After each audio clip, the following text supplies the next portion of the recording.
క్రీస్తునాథుని యందు ప్రియమైనటువంటి సహోదరి సహోదరులారా, ప్రియ దివ్యవాణి ప్రేక్షకులారా, క్రీస్తు సందేశం కార్యక్రమంకు మిమ్మల్ని అందరినీ కూడా ఆహ్వానిస్తున్నాను.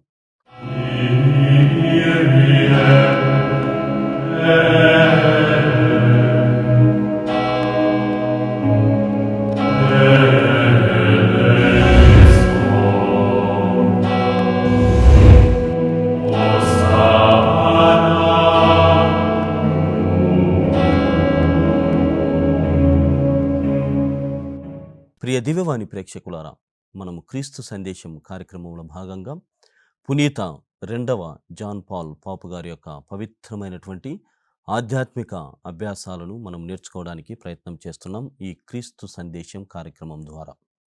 మరి ఈనాడు మనము గమనించినట్లయితే గత వారము ప్రత్యేకముగా మనము పునీత రెండవ జాన్ పాల్ పాపు గారు క్రీస్తు ప్రభు యొక్క ఆగమనం, ఆయన రాక మనలందరినీ కూడా నూతనీకరించడం కోసం, సరికొత్త అయినటువంటి నూతనీకరణ జరగడం కోసం ఆయన వేం చేసి వచ్చి ఉన్నాడు. ఆ నూతనీకరణలో భాగంగా వ్యక్తిగతంగా మనము ఏ విధంగా నూతనీకరించబడుతున్నాం, సానుకూలమైనటువంటి అంశాలను, ప్రతికూలమైనటువంటి అంశాలను రెండింటిని కూడా ఎలా తీసుకొని మనము నూతనీకరణ చెందుతాం అన్నటువంటి దానిని, వ్యక్తిగతంగా ఎలా మార్పు చెందవచ్చో పునీత రెండవ జాన్ పాల్ పాపు గారి ఆధ్యాత్మికమైనటువంటి అభ్యాసాల ద్వారా గత వారం తెలుసుకొని ఉన్నాం. నేడు ప్రియమైనటువంటి సహోదరి సహోదరులారా, సంఘపరముగా మనము నూతనీకరణను ఏ విధంగా జరపాలి, లేకుంటే సంఘపరంగా ఓ సంఘము నూతనీకరణ ఏ విధంగా జరుగుతుందో ఈనాడు తెలుసుకోవడానికి ప్రయత్నం చేద్దాం. ప్రియమైనటువంటి సహోదరి సహోదరులారా, మనము గమనించినట్లయితే దర్శన గ్రంథములో 7 సంఘములను గురించి అక్కడ ప్రకటన ద్వారా తెలియజేస్తున్నారు. దర్శన గ్రంథంలో అనేకమైనటువంటి సంఘాలు ఉన్నాయి. వాటన్నిటికీ కూడా పునీత యోహాను గారు లేఖలు వ్రాస్తున్నారు. ఆ లేఖలు వ్రాస్తూ, ఇదిగో వీణులున్నవాడు వినుగాక అన్నటువంటి శుభ సందేశముతో ఆ సంఘములన్నిటికీ కూడా వ్రాస్తూ ఉన్నారు. సంఘపరముగా మీరు నూతనీకరణ చెందాలి, సంఘపరముగా మీరు దేవుని యందు ఏకము కావాలి అన్నటువంటి విషయాలను అక్కడ యోహాను గారు తెలియజేస్తున్నారు. మరి ఆ 7 సంఘములకు ప్రభు దూత అయినటువంటి యోహాను గారు ఏ విధంగా తెలియజేశారు, రెండవ జాన్ పాల్ పాపు గారు ఆధ్యాత్మికమైనటువంటి అభ్యాసముగా ఎలా మార్చుకోగలిగాడో ఇప్పుడు మనమందరం కూడా తెలుసుకోవడానికి ప్రయత్నం చేద్దాం. ప్రియ సహోదరి సహోదరులారా, ఆ 7 సంఘాలలో మొదటి సంఘము గురించి ధ్యానం చేద్దాం. మొదటి సంఘము ఎఫెసు సంఘము. ఈ సంఘమును గురించి మనం ధ్యానం చేస్తే దర్శన గ్రంథము 2వ అధ్యాయము 1 నుండి 7 వచనాలలో ఎఫెసు సంఘమునకు వ్రాసినటువంటి లేఖను మనము గమనిస్తున్నాం. ఆ ఎఫెసు సంఘము ఎలా ఉన్నది, మరి ఇప్పుడు ఏ స్థితిలో ఉన్నది అనేటువంటి దానిని తెలియజేస్తున్నారు. ఆ నూతనీకరణ ఏ అంశంలో లేకుంటే ఏ భాగంలో జరగాలో ఇక్కడ పరిశుద్ధుడైనటువంటి జాన్ పాల్ పాపు గారు తెలియజేస్తున్నారు. ఆ ఎఫెసు సంఘం గురించి ముఖ్యంగా దర్శన గ్రంథము 2వ అధ్యాయము 4వ వచనాన్ని మనం గమనించినట్లయితే వాక్యము ఈ విధంగా సెలవిస్తుంది, మీలో ముందు వలె ప్రేమ లేదు. ప్రభువు ఆ సంఘము పైన వేస్తున్నటువంటి నెపం, లేకుంటే ఆ సంఘములో ఉన్నటువంటి లోపమును గురించి తెలియజేస్తున్నారు. దర్శన గ్రంథము 2వ అధ్యాయము 4వ వచనం, మీలో ముందు వలె ప్రేమ లేదు. మీరు ఎలాంటి వారు అన్నట్లయితే, you are all my first love. మిమ్మల్ని నేను అత్యధికముగా ప్రేమించాను, నా మొదటి ప్రేమ లాంటి వారు మీరు అని వాక్యము ఈ లేఖ ద్వారా తెలియజేస్తుంది. మొదట ప్రేమించినట్లుగా మీరు ప్రేమించడం లేదు. నన్నును మరియు నా సహోదరులను మీరు సంఘములో ప్రేమ కొరవడి ఉన్నది. You lakh love. మీరు ఆ ప్రేమ లేకుండా ప్రేమ రాహిత్యముతో జీవిస్తున్నారు అని ఎఫెసు సంఘమునకు వ్రాస్తున్నారు. అంటే ఇక్కడ పరిశుద్ధుడైనటువంటి జాన్ పాల్ పాపు గారు ధ్యానం చేస్తూ అభ్యాసంగా ఎలా మారుస్తున్నారంటే, ఇదిగో మీరు పడిపోయారు అని చెబుతున్నటువంటి you have all fallen down. మీరంతా కూడా పడిపోయి ఉన్నారు. ప్రేమలో ఉన్నటువంటి గాఢత, ఆ స్వచ్ఛత, ఆ దయ అన్నటువంటిది కనిపించడం లేదు, కనుమరుగైపోయి ఉన్నది అన్నటువంటి ఆలోచనని వారి ముందు ఉంచుతున్నారు. ఇదిగో మీరు క్రియలు లేనటువంటి ప్రేమను కూడా వ్యక్తం చేస్తున్నారు. ఒక ఎఫెసు సంఘం అంటే ప్రేమకు చిరునామా, ప్రేమకు కేర్ ఆఫ్ అడ్రస్గా మీరు ఉండేటువంటి వారు. కావున మీలో మొదట ఉన్నటువంటి ప్రేమ ఇప్పుడు కనిపించడం లేదు. ఆ ప్రేమ క్రియలు మీలో లేవు అని చెబుతూనే దర్శన గ్రంథము 2వ అధ్యాయము 5వ వచనంలో ఇదిగో మీరు ఇలానే ప్రవర్తిస్తే, మీరు ఇలానే ముందుకు కొనసాగితే నేను చెప్పబోయేటువంటి మాట చాలా పరుషముగా ఉండబోతుంది. 5వ వచనంలో చెబుతున్నారు, మారు మనసు పొందని ఎడల, వాక్యం ఈ విధంగా వ్రాయబడింది. మారు మనసు మీరు పొందని ఎడల నేనే వచ్చి, చూడండి దయచేసి బైబిల్ దగ్గర ఉన్నటువంటి వాళ్ళు తెరవండి. దర్శన గ్రంథము 2వ అధ్యాయము 5వ వచనం. నేనే మీ వద్దకు వచ్చి దీపస్తంభమును దాని స్థానము నుండి తొలగింతును. నేనే మీ చెంతకు వచ్చి దీపస్తంభమును దాని స్థానము నుండి తొలగిస్తాను. అంటే ఇదిగో ప్రేమకు ఏదైనా ఈ ప్రపంచములో ఒక సంఘము, ప్రేమతో కూడినటువంటి సంఘము ఏదైనా ఉన్నదంటే నేను మిమ్మల్ని చూపించేటువంటి వాడను. ఎఫెసు సంఘం అనేటువంటిది చాలా గొప్ప సంఘము. వారంత బాగా ఉండేటువంటి వాళ్ళు, ప్రేమయందు గాఢత, స్వచ్ఛత, దయను కలిగినటువంటి ప్రేమ కలిగిన వారు అని ఇప్పటి వరకు చెబుతున్నాను. కానీ నేటి నుండి మీరు ఇలానే కొనసాగితే, నేను చెప్పబోతున్నటువంటి ఈ మాట, ఇదిగో ఈ దీపస్తంభం అంటే మిమ్మల్ని ఎక్కడో పెట్టి చూశాను. మిమ్మల్ని అందరూ కూడా చూసేటువంటి విధంగా, మీ నుండి అందరూ నేర్చుకునేటువంటి విధంగా మిమ్మల్ని తయారు చేశాను. అది దీపస్తంభము. కానీ మీరు ఇలానే మారు మనసు పొందని ఎడల ఆ దీపస్తంభమును తన స్థానమును తొలగిస్తాను అన్నటువంటి విషయాన్ని తెలియజేస్తున్నారు. ప్రియమైనటువంటి సహోదరి సహోదరులారా, ఎఫెసు సంఘములో ఉన్నటువంటి లోపం ప్రేమరాహిత్యం. దానిని చెప్తున్నాడు.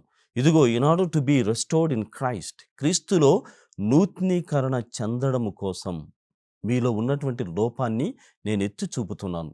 ఒక సంఘముగా, ఒక సమూహముగా మీరు ఇది నేర్చుకోవాలి. మీరు హృదయ పరివర్తన, మారు మనసుని ప్రకటించినట్లయితే ఇదిగో మిమ్మల్ని ఏ స్థానములో ఉంచానో అదే స్థానములో మీరు కొనసాగుతారు అన్నటువంటి వాగ్దానముతో కూడినటువంటి లోపాన్ని ప్రభువైనటువంటి దేవుడు వారికి చూపెడుతున్నారు. ఇది మొదటి సంఘము. 7 సంఘాల్లో మొదటి సంఘం చేస్తున్నటువంటి తప్పు. వాళ్ళు దాన్ని నూతనీకరించుకోవాలి. మరి రెండవదిగా ప్రియమైనటువంటి సహోదరి సహోదరులారా, పెర్గాము సంఘము. పెర్గాము అనేటువంటి సంఘము. ఇక్కడ వాళ్ళు చేస్తున్నటువంటి పని ఏమిటంటే విగ్రహారాధన, ఐడల్టరీ. విగ్రహారాధనని వాళ్ళు చేస్తున్నారు. దర్శన గ్రంథము 2వ అధ్యాయము 16వ వచనంలో ప్రభువు చెబుతున్నటువంటి మాట, ఇదిగో నా నోటి నుండి వెలువడు ఖడ్గము, నా నోటి నుండి వెలువడేటువంటి ఖడ్గము మీతో యుద్ధము చేస్తుంది. ఆ ఖడ్గముతో యుద్ధము చేస్తాను మీరు విగ్రహారాధన కొనసాగిస్తే. పెర్గాము అనేటువంటి ఈ సంఘము చాలా గొప్ప సంఘముగా కూడా ఉండేటువంటిది.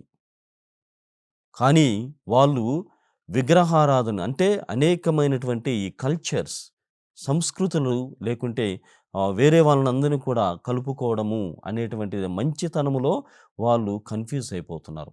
అందరినీ కలుపుకోవాలనేటువంటి మనస్తత్వముతో వాళ్ళకున్నటువంటి ఆచారాలు, వాళ్ళకున్నటువంటి సంప్రదాయాలు, వాళ్ళకున్నటువంటి ఈ సంస్కృతి అనేటువంటి మాత్రమే కాకుండా దేవుణ్ణి కూడా మార్చడానికి ప్రయత్నం చేశారు. ఆ సంస్కారములు, లేకుంటే ఆ సంప్రదాయములో, ఆ సంస్కృతిలో ఉన్నటువంటి ఆ ఆచార వ్యవహారాలని ఈ సంఘంలోనికి తీసుకొని వస్తున్నారు. అంటే ఆ విగ్రహారాధనని ఆ రకంగా చేస్తూ ఉన్నారు అని వారిపైన నెపము వేస్తూ ఉన్నారు.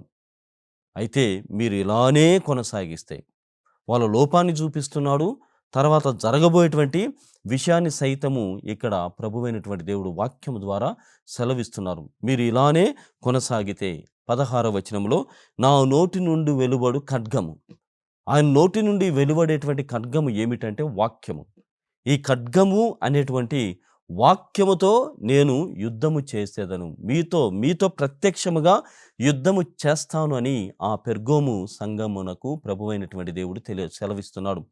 ప్రియమైనటువంటి సహోదరి సహోదరులారా, పునీతుడైనటువంటి పరిశుద్ధ 2వ జాన్ పాల్ పాపు గారు కూడా ఇదే విషయాన్ని, ప్రపంచంలో ఇది పెరిగిపోయి ఉంది, ప్రపంచంలో ఇది పెరిగిపోయింది, వాక్యాన్ని ఎవరు కూడా సరిగా అర్థం చేసుకోవడము ససేమిరా, వాక్యాన్ని అంగీకరించినటువంటి స్థితిలో ఉన్నారు. కావున ఈ ప్రపంచాన్ని ఆరాధిస్తున్నారు, ఈ ప్రపంచాన్ని విగ్రహారాధనగా మార్చుకుంటున్నారు, ఈ ప్రపంచాన్ని ఒక శక్తిగా అలవాటు చేసుకొని ఉన్నారు అని చెబుతున్నారు. కావున అలా మీరు కొనసాగితే నా వాక్యం అనేటువంటి ఖడ్గముతో నేను మీతో యుద్ధము చేసేదను. ప్రియమైనటువంటి సహోదరి, సహోదరులారా, మన వ్యక్తిగత జీవితాలలో కూడా ఒక సంఘముగా కూడా మనము ఇలాంటి విషయాల పట్ల అత్యంతమైనటువంటి శ్రద్ధను చూపుతూ ఉంటాం. ఇది మంచిది కాదు. ఈ ప్రపంచాన్ని ఆరాధించకూడదు. ఈ ప్రపంచ వస్తువులను ఆరాధించకూడదు అన్నటువంటిది దేవుని యొక్క షరతు. కావున దేవుని వాక్యానికి లోబడి జీవించమని ఈ పెర్గాము సంఘమునకు ఏ విధంగానైతే వాక్యము సెలవించిందో మన జీవితాలకు కూడా ఇది సెలవిస్తుంది. మరి ప్రియమైనటువంటి సహోదరి, సహోదరులారా, మూడవ సంఘములో ఉన్నటువంటి లోపము, ఆ సంఘము థియతైరా సంఘము. థియతైరా అనేటువంటి సంఘాన్ని గురించి మనం ధ్యానం చేసినట్లయితే దర్శన గ్రంథము 2వ అధ్యాయము 18 నుండి 28 వచనాల్లో ఆ లేఖ కావచ్చు, లేకుంటే ఆ దర్శనముల గురించి అక్కడ సెలవిస్తున్నారు. అక్కడ వాళ్ళు చేస్తున్నటువంటి పని ఏమిటంటే రాజీ పడేటువంటి తత్వం. Compromising with everything, compromising with the world. అంటే ప్రతి దానికి కూడా రాజీ పడడమే. పోరాట పటిమ వాళ్ళలో కనిపించడం లేదు ఈ థియతైరా అనేటువంటి సంఘము. అయితే సరే, నీ వ్యక్తిగతంగా నీవు రాజీ పడవచ్చు, కానీ నైతికతలో రాజీ అనేటువంటిది ఉండకూడదు. రాజీ పడడం అనేటువంటిది జరగకూడదు. ఎందుకంటే నైతికత అంటే మొరాలిటీ. ఈ మోరల్స్లో, నైతిక విలువలు పాటించేటువంటి క్రమంలో ఎప్పటికీ కూడా ఇది జరగకూడదు. అందులో ఏ కోశాన కూడా మనం రాజీ పడకూడదు.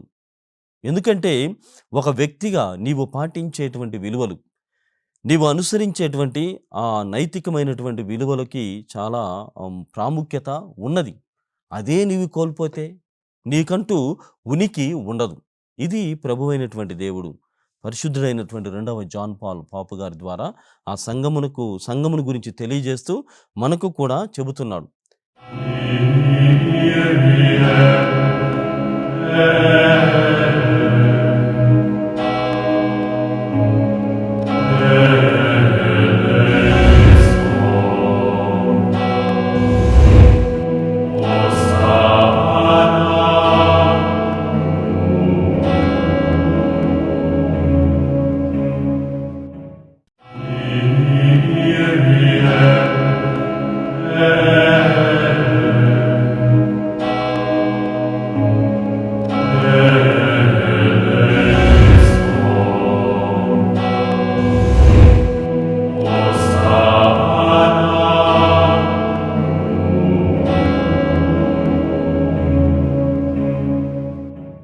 ఎంతగానంటే రాజీ పడడం ఎంతగానంటే వారి సంఘములో జరిగినటువంటి ఒక విషయాన్ని అక్కడ తెలియజేస్తున్నాడు.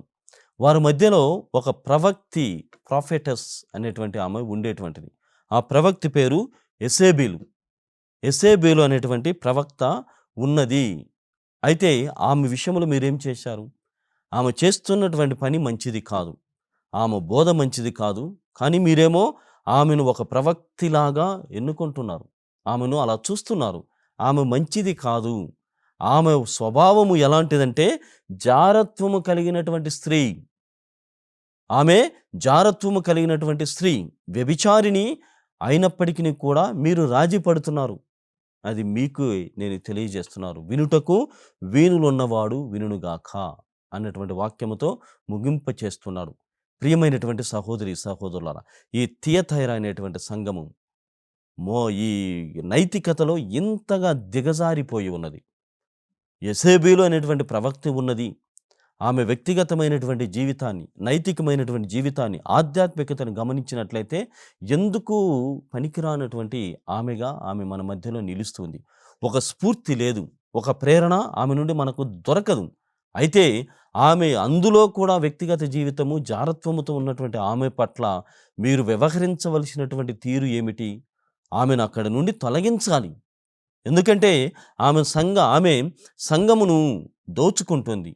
సంఘములో ఉన్నటువంటి ప్రతి వ్యక్తిని కూడా వ్యభిచారిణి అనేటువంటి దానిలోనికి దింపుతూ ఉన్నది. జారత్వముతో ప్రతి ఒక్కరిని కూడా మారుస్తూ ఉంది. మీరు దీనిలో ఏ ప్రయత్నం చేశారు? దీనిని తొలగించడం కోసం మీరు చేసినటువంటి ప్రయత్నము ఏమి అని ప్రశ్నిస్తూనే మీరు రాజీ పడుతున్నారు. You are all compromising with the morality. నైతికత పట్ల రాజీ పడుతున్నారు అని తియతైర సంఘమునకు హెచ్చరిస్తూనే ప్రభువైనటువంటి దేవుడు వారిని ఖండిస్తూ ఉన్నాడు. వారికి ఖండిస్తూ తర్వాత మీరు ఇలా ఉండకూడదు. అలాంటి జరిగినప్పుడు ముఖ్యముగా నైతికత ద్వారా ఆధ్యాత్మికత వస్తూ ఉంది. ఒక వ్యక్తి విలువలతో కలిగినటువంటి జీవితాన్ని జీవిస్తున్నాడంటే అతను ఆధ్యాత్మికమైనటువంటి వ్యక్తి అని చెప్పవచ్చు.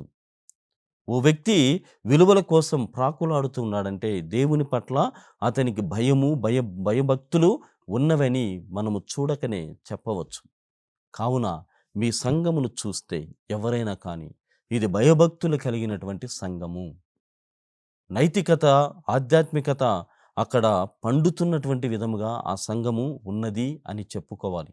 కావున ఈ నైతికత పట్ల మీరు ఎప్పటికీ కూడా రాజీ పడవద్దు అని ఆ తియతైర అనేటువంటి 3వ సంఘమును గురించి తెలియజేస్తున్నాడు.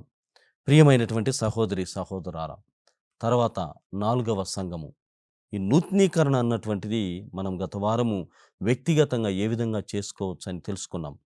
ఇప్పుడు మనం వింటున్నటువంటి ఈ విషయం సంఘపరముగా నూతనీకరణ ఎలా జరుగుతుంది? సంఘములోని లోపాలను సవరించుకోవడం ద్వారా, లోపాలను తొలగించుకోవడం ద్వారా ఒక సంఘము నూతనీకరించబడుతుంది. మరి 4వ సంఘముగా ప్రియమైనటువంటి సహోదరి, సహోదరులారా, సార్డీసు అన్నటువంటి సంఘము. ఇక్కడ దర్శన గ్రంథము 3వ అధ్యాయం 3వ వచనాన్ని ధ్యానం చేస్తే వారు చేస్తున్నటువంటి పని బాగా అర్థమవుతుంది. ఈ సార్డీస్ అనేటువంటి సంఘమును ఆయన వాక్యములో ఏమంటున్నాడంటే, మీది నిద్రించేటువంటి సంఘము. యువర్ ఆల్ స్లీపింగ్, నిద్రపోతున్నారు, నిద్రపోయేటువంటి సంఘము అని చెబుతున్నారు. లేకుంటే సమూహము, లేకుంటే ఆ విధంగా ఆయన తెలియజేస్తున్నారు. ఎందుకంటే మీరు ఇలానే కొనసాగితే, నిద్రపోయినట్లుగా సంఘాన్ని ఉంచితే మీ పైన ఒక దొంగ వాని వలె నేను వచ్చి పడతాను. మీకు తెలియకుండానే మీకు జరగాల్సినటువంటి విపత్తు జరుగుతోంది. ముఖ్యంగా 3వ అధ్యాయము 1వ వచనంలో మీరు ఒక భావనలో ఉన్నారంటున్నారు. ఆ భావన అంటే we are all active to the spirit. అంటే మేమంతా కూడా మేల్కొని ఉన్నటువంటి సజీవులము అని అనుకుంటున్నారు. మీరు కేవలం అనుకుంటూనే ఉన్నారు, కానీ నిద్రపోతున్నారు. 1వ వచనం చాలా పవిత్రంగా ఉంది. మీరు యాక్టివ్గా మేల్కొని ఉన్నటువంటి వారము, మేము సజీవులము అని అనుకుంటూనే ఉన్నారు. కానీ యు ఆర్ ఆల్ డెడ్. మీరంతా మృతజీవులు, సజీవులు కాదు. మీరంతా కూడా మృతజీవులు, సజీవులు కానేరరు. ఎందుకంటే నిద్రించేటువంటి సంఘముగా మీరు ఉన్నారు. కావున మీరు మేల్కొననిచో, ప్రభు చెప్తున్నాడు, మేల్కొననిచో దొంగ వలె మీపై వచ్చి పడేదను. వాక్యం చదువుకోండి. దొంగ వలె మీపై వచ్చి పడేదను. అది ఎలా, ఆ విపత్తు ఎంత ఘోరముగా ఉండబోతుందో మీరు దయచేసి నేర్చుకొని నూతనీకరణ చెందండి, మీ లోపాలను సవరించుకొని క్రీస్తునందు పెరగండి అని ఆ సార్డీసు సంఘానికి తెలియజేస్తున్నారు. ప్రియమైనటువంటి సహోదరి, సహోదరులారా, మరి 5వ సంఘానికి, లవొదోషియా అనేటువంటి ఈ సంఘానికి చెబుతున్నాడు. మనం గమనిస్తే దర్శన గ్రంథము 3వ అధ్యాయము 14వ వచనం నుండి 22వ వచనం వరకు చదువుతున్నాం.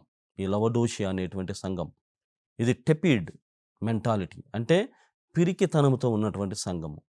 మీ సంఘం ఎలా ఉందో ఒక మాటలో చెప్పమంటే పిరికితనముతో ఉన్నారు, పిరికితనముతో మీరు ఉన్నారు అని చెబుతూనే 19వ వచనము మరియు 20వ వచనం చాలా ప్రముఖమైనటువంటి వచనాలు. ఈ లవొదోషియా అనేటువంటి సంఘము పట్ల ప్రభువు యొక్క వైఖరిని మనకు తెలియజేసేటువంటి అక్షరములవి. అందులో 19వ వచనం ఏమంటున్నాడంటే, మీరు చల్లగా లేరు మరియు వెచ్చగా కూడా లేరు. చల్లగా లేరు, వెచ్చగా లేరు. మరి ఎలా ఉన్నారంటే నులివెచ్చని తనముతో మీరు ఉన్నారు. అదే పిరికితనం. ఒక ధైర్యముగానన్నా ఉండాలి, లేకుంటే నాకేమి రాదని పక్కన పడిపోవాలి. నా వల్ల కాదు అని అన్నా అలాగైనా ఉండాలి. కానీ ప్రభువు కోసం మేము పోరాడుతాం, ప్రభు వాక్యం కోసం ముందుకు వెళ్తాం అని చెప్పి వెచ్చగా లేరు, తర్వాత చల్లగా కూడా లేరు. నులివెచ్చని తనముతో, పిరికితనముతో అల్లాడిపోతూ ఉన్నారు, పిరికితనముతో ఉంటున్నారు.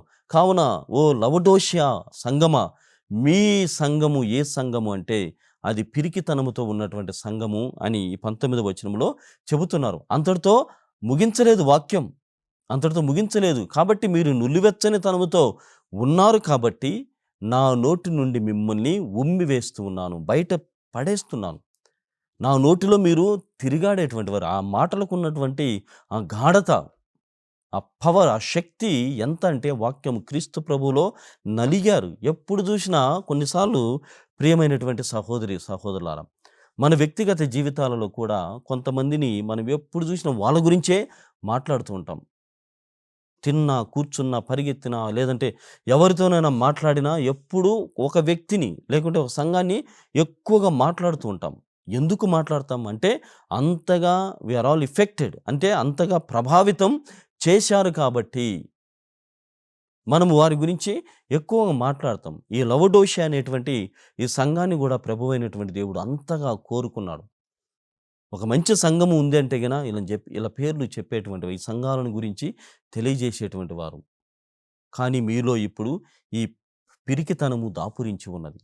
వెచ్చగా లేరు, చల్లగా కూడా లేరు. కావున నా నోటిలో ఎప్పుడూ కూడా నేను మాట్లాడుకునేటువంటి వాడను. మీ గురించి ధ్యానం చేసేటువంటి వాడను. మీ గురించి మననం చేస్తూ ఎప్పుడు మీ గురించే ఆలోచన కలిగినటువంటి ఓ లవడోషియా సంఘమా, ఈరోజు నా నోటి నుండి మిమ్మల్ని వెడలేస్తున్నాను.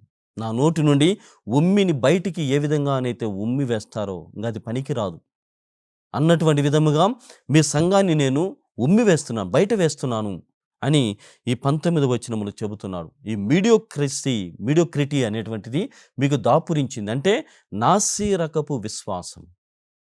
పిరికితనం ఎప్పుడొస్తుంది? విశ్వాసము బలముగా లేనప్పుడు. వినుట వలన విశ్వాసం అధికమవుతుందని వాక్యం ద్వారా వింటున్నాం. కానీ మీలో నాసిరకపు విశ్వాసము ఉండటం ద్వారా మీరు పిరికివారుగా మారి ఉన్నారు. కావున మీరంతా కూడా విశ్వాసము పట్ల శ్రద్ధ వహించాలి అని చెబుతూ ఉన్నాడు. పునీతులు ఈ వాక్యమును ధ్యానం చేస్తూ వాళ్ళు చెబుతున్నటువంటి మాట ఏమిటంటే, ఆధ్యాత్మికతలో ఇది చాలా భయంకరమైనటువంటి స్థితి. ఈ స్థితి ఏందంటే నులివెచ్చని తనము, పిరికితనం అనేటువంటిది ఆధ్యాత్మికతలో చాలా భయంకరమైనటువంటి స్టేజ్. అంటే ఆ పరిస్థితి ముందుకు ఒక పునీతుడిగా లేకుండా మనిషిగా ముందుకు దేవుని కోసం వచ్చినప్పుడు ముందుకే సాగిపోవాలి. లేదా మొదలు పెట్టకూడదు. మొదలుపెట్టి మధ్యలో ఆగిపోయి నాసిరకపు విశ్వాసము, పిరికితనముతో ఉన్నప్పుడు అది ఆధ్యాత్మికత చాలా కుంటుపడుతుంది. చాలా ఇబ్బందికరమైనటువంటి పరిస్థితిని ఎదుర్కోవాల్సి ఉంటుందని పునీతులు ఈ వాక్యం గురించి సెలవిస్తున్నారు. అది చెబుతూనే చూడండి ప్రియమైనటువంటి సహోదరి, సహోదరులారా, 20వ వచనం ద్వారా ఇక్కడ నేను ద్వారం వద్ద నిలుచుండి తలుపు తట్టుచున్నాను. ఇవన్నీ జరుగుతున్నాయి. అయినప్పటికీ కూడా నేను ఒక కాపరిగా మీ హృదయం అనేటువంటి ద్వారం వద్ద నిలుచుండి తలుపు తట్టుచున్నాను. ఆహ్వానం ఇస్తున్నాడు. మారు మనసు పొందడానికి ఆహ్వానాన్ని ఇక్కడ అందజేస్తున్నారు. ప్రియమైనటువంటి సహోదరి, సహోదరులారా, గొప్పవాళ్ళమని మనం అనుకోవచ్చు, ధనవంతులమని మనం అనుకోవచ్చు, లేదా పేదవాడమని అనుకోవచ్చు. కానీ మనలో ఉన్నటువంటి ఆ హృదయము చలించేటువంటి హృదయముగా మారాలి. మారు మనస్సుకై మనము తప్పించిపోవాలి అన్నటువంటి విషయాలన్నిటిని కూడా ఈ సంఘాలకు తెలియజేస్తున్నాడు. ప్రియమైనటువంటి సహోదరి, సహోదరులారా, మరి 2 సంఘాలు కూడా ఉన్నవి. ఆ 2 సంఘాలు కూడా దేవుడు విస్మరించినట్లుగా కనిపించడం లేదు. 7 సంఘాల గురించి మనం ధ్యానం చేస్తున్నాం. ఆ 7 సంఘాల్లో ఉన్నటువంటి లోపాలని సవరించుకోకపోతే జరగబోయేటువంటి విషయాన్ని ఈ విధంగా ఉంటుందని 5 సంఘాలకు దేవుడు ప్రకటిస్తున్నాడు. వాటిని గురించి తెలియజేశాడు. రాబోయేటువంటి విపత్తును గురించి వారికి చెప్పారు. కానీ మిగిలినటువంటి ఈ 2 సంఘాలు, ఫిలడెల్ఫియా మరియు స్మిర్నా అనేటువంటి ఈ సంఘాలని ఖండించడం లేదు. ఆ విషయాలను వచ్చే వారం క్రీస్తు సందేశం కార్యక్రమంలో తెలుసుకుందాం. అప్పటి వరకు చూస్తూనే ఉండండి మీ దివ్యవాణి టీవీ ఛానల్.